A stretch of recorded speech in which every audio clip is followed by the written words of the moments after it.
नमस्कार दोस्तों, स्वागत है आपका स्टडी फॉर सिविल सर्विसेज में। वीडियो को पूरा देखिए। कोई भी आपका फीडबैक है, कोई सजेशन है, तुरंत वीडियो में कमेंट करके जरूर बताइए। अच्छा लगे तो वीडियो लाइक जरूर कर लीजिए और ऐसे वीडियो लगातार फ्री में पाने के लिए चैनल को तुरंत सब्सक्राइब कर लीजिए और बेल आइकन को जरूर टैप कर लीजिए ताकि आगे भी सारे वीडियो आपको मिलते रहे। यूट्यूब में फॉलो करते हैं तो प्लीज ये वाला फ्री टेलीग्राम चैनल जरूर ज्वाइन कर लीजिएगा। सारे नोटिफिकेशन, सारे अपडेट यहीं पे आते हैं, ध्यान रखिएगा। स्टडी फॉर सिविल सर्विसेज का कोई भी पेड ग्रुप अगर आपको ज्वाइन करना है तो सिर्फ 85648056060609797523864455 यही नंबर है हमारे, सिर्फ जहां पे कॉल या व्हाट्सएप कर सकते हैं।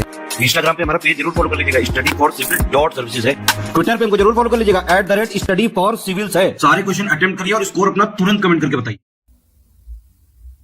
दोस्तों नमस्कार, स्टडी फॉर सिविल सर्विसेज में आप सभी का स्वागत है। यूपी पीसीएस प्रीलिम्स एग्जामिनेशन 2025 की पेड क्विज हम लोग देख रहे हैं। हाल ही में आपका कैलेंडर अनाउंस हुआ है, आपके पास पर्याप्त समय है। एग्जामिनेशन शेड्यूल्ड है 12 अक्टूबर 2025 को।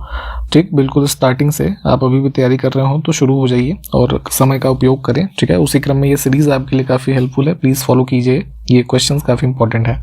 स्टार्ट करते हैं आज का वीडियो आज के फर्स्ट क्वेश्चन के साथ। हमसे पूछा गया कौन सा युग्म गलत है।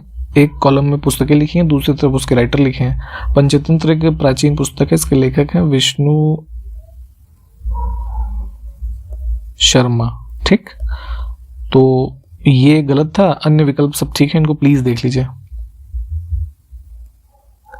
मध्यकाल की कुछ पुस्तकें हैं और उसके लेखक सुमेलित करना है। यूपी पीसीएस का बहुत ही फेवरेट पैटर्न है ना। 2 सूचियां देगा, 4 ऑप्शन ऐसे, उसको मैच करना है। ठीक, इसके क्वेश्चन करीब 15 से 20 क्वेश्चन देखने को मिल जाते हैं हर सेक्शन को मिला करके, तो इसलिए इस तरह से भी प्रश्नों को पढ़ना ज़रूरी है, प्रैक्टिस करना ज़रूरी है। ठीक है, इसमें जैसे अकबरनामा जो है आपका, है ना, ये अबुल फजल की किताब है। ठीक, फिर जो है जैसे किताबुल रहला इब्न बतूता। तुगलकनामा जो है अमीर खुसरो, ऑप्शन फर्स्ट में है ना। तो इस हिसाब से हम देखें तो हमारा कोड जो है क्या बन रहा है, ABCD ये हो गया, तो इसके लिए 2 1 4 3। ठीक,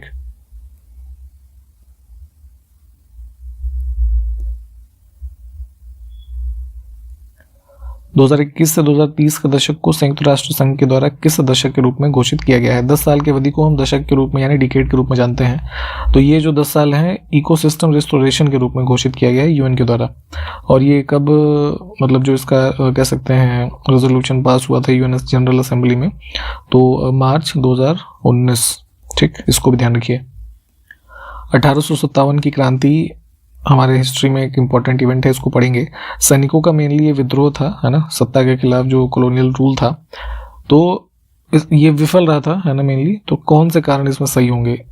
तो अंग्रेजों की सैन्य श्रेष्ठता, बिल्कुल सही बात है, उनके पास मॉडर्न वेपन्स थे, है ना।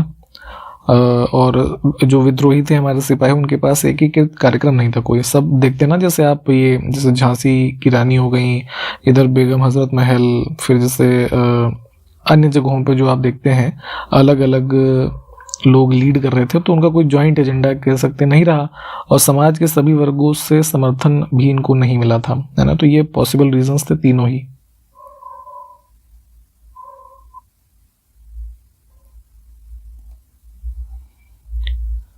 डीएनए जो बॉडी में होता है, आपने पढ़ा अगर हो तो, ये डबल हेलिक्स संरचना होती है। ये बेसिकली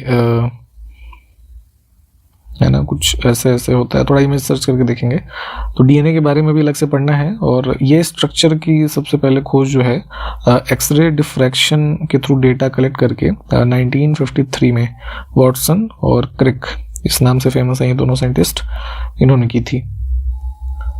प्रयोगशाला निर्मित हीरे के संदर्भ में हीरे के खंड के रूप में किसका उपयोग किया जाता है? तो कई सारे रूप होते हैं, आप जानते हैं इसके। तो लैब में जो ये डायमंड सीड के रूप में बेसिकली यूज होता है ग्रेफाइट, है ना। ब्रह्मांड में पल्सर क्या होते हैं? ठीक है, पल्सर्स बेसिकली एक टाइप ऑफ स्टार है ना। और कैसे हैं स्टार?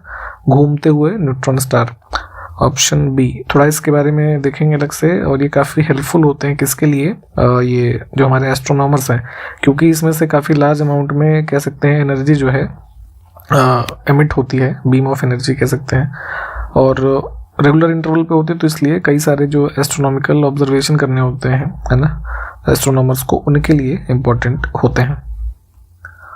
2 बीमारियां हैं, काला ज़र और प्राच्यव्रण। ये काफ़ी शुद्ध हिंदी लिखी है, ओरिएंटल सोर पॉपुलर इसका नाम है।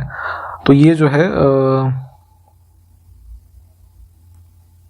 एक बीमारी होती है लेशमैनियासिस, उसके ही फॉर्म है ये दोनों, है ना। और ये होता है सैंड फ्लाई से, ऑप्शन फर्स्ट। लाइट अगर आप जब पढ़ेंगे चैप्टर तो उसमें रिफ्रैक्शन, है ना, का कॉन्सेप्ट आएगा। तो लॉ ऑफ रिफ्रैक्शन किसने दिया था, ठीक। तो ये जो है एक विलबोर्ड स्नेल, ऑप्शन डी, ठीक।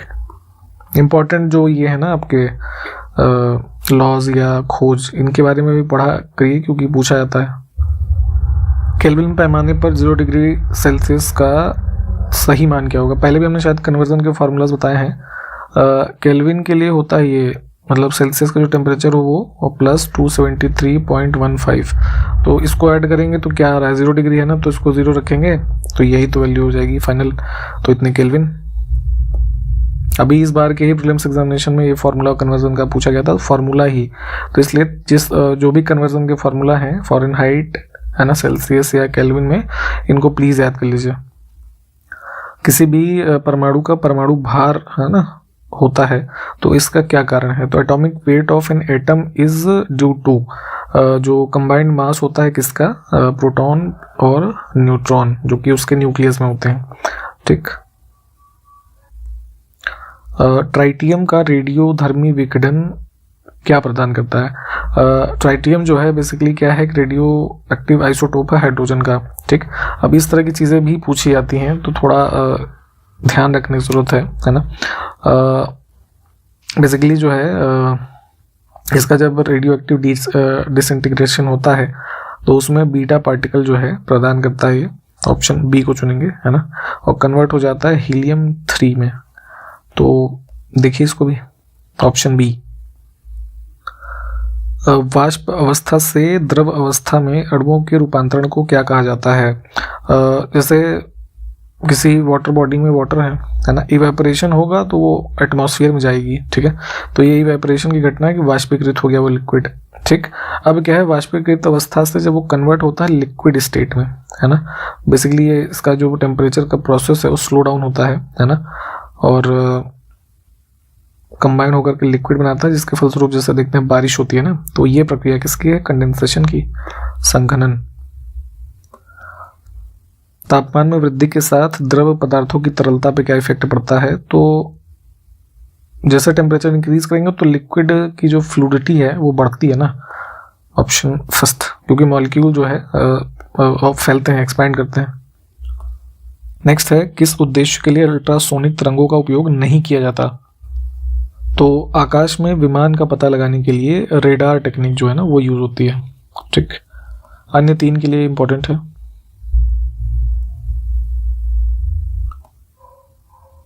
चार से 9 नवंबर 2024 तक भारत ने पार्टिसिपेट किया था यूरो नेवल 2024 रक्षा प्रदर्शनी में। तो ये कहाँ पर आयोजित हुआ ये बताना है कुल जो है, तो ये फ्रांस में हुआ था, ध्यान रखेंगे। हाल ही में बागवानी नीति लागू करने वाला पहला राज्य कौन सा है भारत का? तो ये जो है हिमाचल प्रदेश है, ठीक, प्रोडक्शन वगैरह को बढ़ाने के लिए। हाल ही में संयुक्त राष्ट्र सभा ने किस दिन को विश्व ग्रामीण विकास दिवस के रूप में घोषित किया है? इंपॉर्टेंट है ये, इसको ध्यान रखना है। 6 जुलाई प्रतिवर्ष जो है मनाया जाएगा वर्ल्ड रूरल डेवलपमेंट डे, ठीक। संसद में कई तरह की कमिटीज होती हैं तो उसके अध्यक्ष भी चुने जाते हैं उसी मेंबर्स में से। तो सितंबर 2024 में पुनः संसदीय राजभाषा समिति का अध्यक्ष कौन चुना गया? तो ये है union home minister Amit Shah. सितंबर 2024 में भारतीय रेलवे ने पहली बार किस जोन में एक पायलट परियोजना के तहत रेल हादसों के बाद बचाव के लिए रेल रक्षक दल का गठन किया है? पिछले वर्ष आप देखेंगे कई सारे रेलवे के हादसे हुए जिसमें कई लोगों की जान गई, काफ़ी नुकसान हुआ। तो इन्हीं सब चीज़ों को देखते हुए क्विक रिस्पांस के लिए अगर कोई एक्सीडेंट होता है तो रेस्क्यू ऑपरेशन जल्दी से जल्दी किया जा सके, तो इसके लिए नॉर्थ वेस्टर्न रेलवे जोन जो है इसमें स्टार्ट किया गया था ये, है ना, रेल रक्षक दल।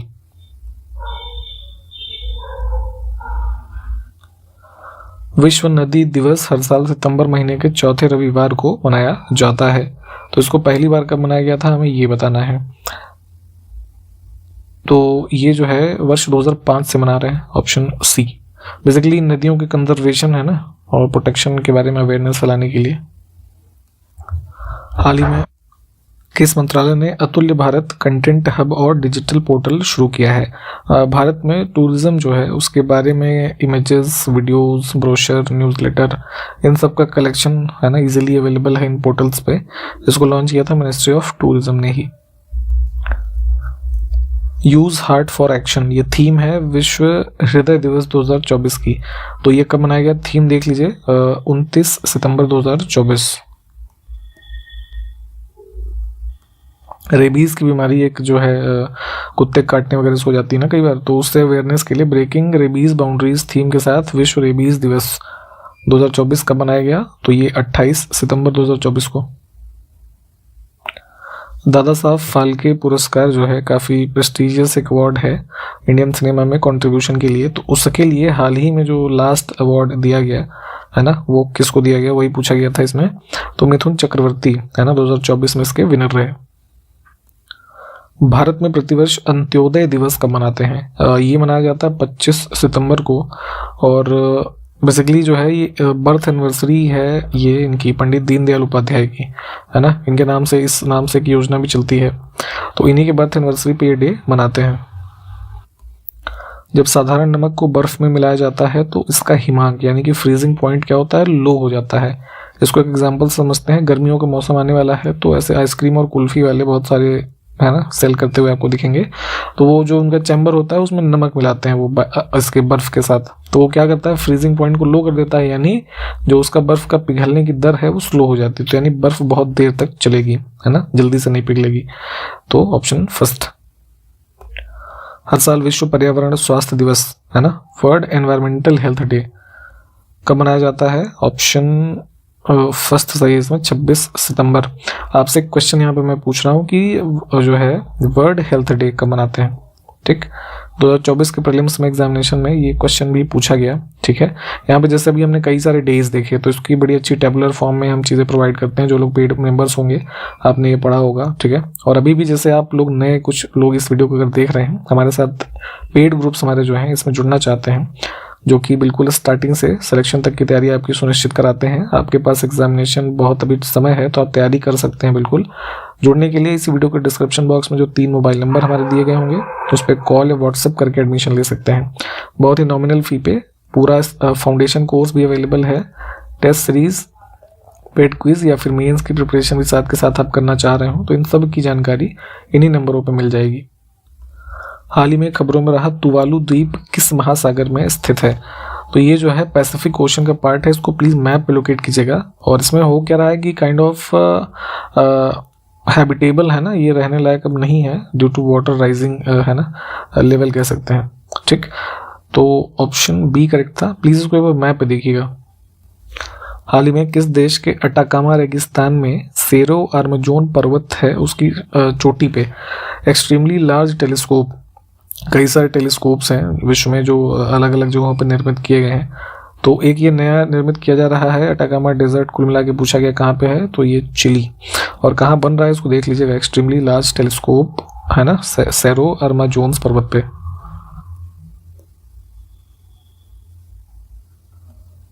कुछ शासक हमारे पास फिर से हैं और किस डायनेस्टी से संबंधित रहे उसके बारे में हमें मैच करना है, ABCD।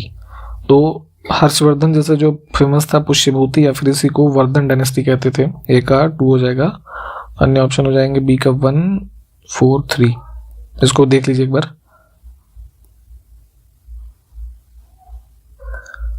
ब्रह्मांड में प्रत्येक द्रव्यमान प्रत्येक अन्य द्रव्यमान को आकर्षित करता है, तो यह किसकी मुख्य अवधारणा है? न्यूटन के द्वारा यूनिवर्सल लॉ ऑफ ग्रेविटेशन दिया गया, उसी की परिभाषा है ये। 2 कथन हमारे पास है, कौन सा सही है इसको देखना है। बहुत ध्यान से देखा करिए सही पूछा जा रहा है या गलत। उरैयूर जो है चोल शासक जो हुए साउदर्न है ना, उनकी राजधानी थी तथा सूती कपड़ों का एक बड़ा केंद्र था। बिल्कुल ठीक बात है ये। इसको मैप पे भी लोकेट करेंगे है ना। पुहार चोलों की समुद्र तटी यानी कि कोस्टल कैपिटल थी है ना, ये इनलैंड कैपिटल। तो और पुहार जो था एक प्रसिद्ध बंदरगाह भी था इस काल में। अभी वर्तमान जो तमिलनाडु है ना, मलाईदुथुराई करके एक डिस्ट्रिक्ट है, उसके लोकेशन में मेनली ये था और उसको पूम पुहार भी कहते थे। ठीक, तो ये भी सही है, दोनों कथन हमारे ठीक हैं।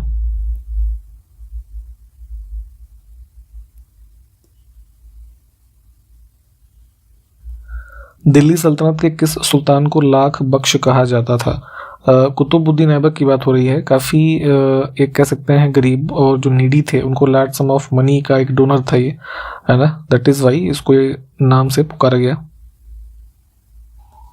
दिल्ली में पहला मदरसा मुस्लिम शिक्षा के जो केंद्र होते हैं किसने स्थापित किया? तो स्लेव डायनेस्टी में इल्तुतमिश के द्वारा एक मुज़ैया, है ना, इस नाम का पहला मदरसा स्थापित किया गया था। ठीक, ये नाम भी इंपॉर्टेंट है, इसको ध्यान रखेंगे।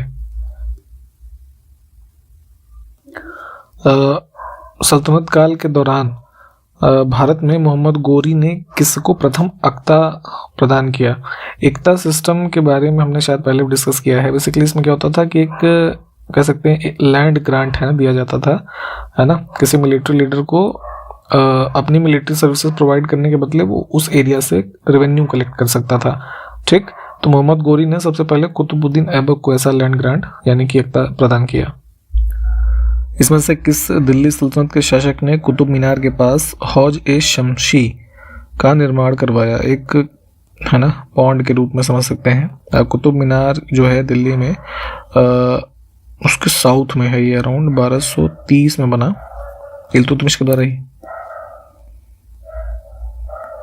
विग्रहराज चतुर्थ ने अजमेर की 2.5 दिन का झोपड़ा नामक मस्जिद के पहले किसका निर्माण करवाया था? अभी जो ये 2.5 दिन का झोपड़ा की बात कर रहे हैं तो इससे पहले इसी स्थल पे ये चौहान शासक थे विग्रहराज चतुर्थ, जिनका नाम था बीसल देव भी।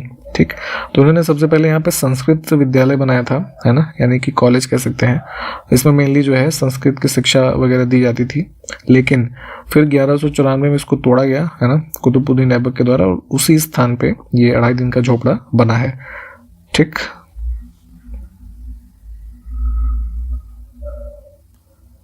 वह प्रथम मुस्लिम शासक कौन था जिसने शासन के सिद्धांत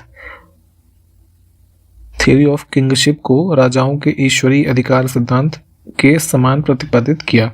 सल्तनत काल में बलबन आगे चल करके हुआ, तो उसने यहाँ पे, है ना, ये दोनों थ्योरीज के बारे में थोड़ा पढ़िएगा, ये इससे संबंधित, ऑप्शन सी करेक्ट होगा इसमें।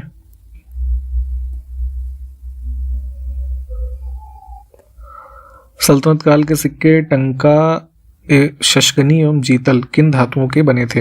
हमने पहले भी बताया है आपको, जैसे टंका, है ना, ये और जीतल किसने स्टार्ट किया? इल्तुतमिश ने। आप जरा हमको कमेंट करके बताइएगा शशगनी जो है सिक्का किसने चलवाया था।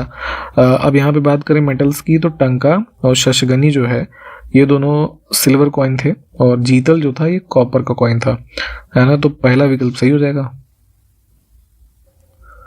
किस दिल्ली के सुल्तान ने रक्त एवं लौह की नीति अपनाई थी? काफ़ी इंपॉर्टेंट पॉलिसी अडॉप्ट की थी ये गयासुद्दीन बलबन ने, ऑप्शन सी। मेनली ये था कि काफ़ी वायलेंट, है ना, वॉर वगैरह, है ना, तलवारबाजी के माध्यम से जीता जाए, जिसमें internal revolt as well as foreign invaders जो थे मंगोल, है ना, इन पे कंट्रोल करके इसने अपनी जो पोजीशन थी सल्तनत में काइंड ऑफ कह सकते हैं मजबूत करी। ठीक, मध्यकाल में ही पहली महिला शासक के रूप में रजिया सुल्तान जानी गई, है ना, बहुत शॉर्ट ड्यूरेशन के लिए इसने शासन किया, हालांकि इसके अंदर कई सद्गुण थे, तो वही पूछा गया कि अपने सद्गुणों के बावजूद यह सफल नहीं हुई शासन में, क्यों? चारों ऑप्शन पढ़िए, उत्तर को कमेंट करके बताइएगा। आज की वीडियो को हमने इस क्वेश्चन के साथ कंप्लीट किया है। ठीक, जो क्वेश्चंस पूछे गए प्लीज़ आप इसके उत्तर दिया करिए। आपका भी पार्टिसिपेशन होता है तो हमें आपके लिए कुछ अच्छे और बेहतर इनिशिएटिव ऐसे देते रहने के लिए जो कह सकते हैं उत्साह मिलता है। ठीक है, तो इन सब बातों के साथ यहाँ पे आपको पेड ग्रुप की इन्फॉर्मेशन मैं दोबारा दे देता हूँ। आप चाहें तो बहुत ही नॉमिनल फी में हमारे साथ जुड़ सकते हैं सभी कोर्सेज के लिए।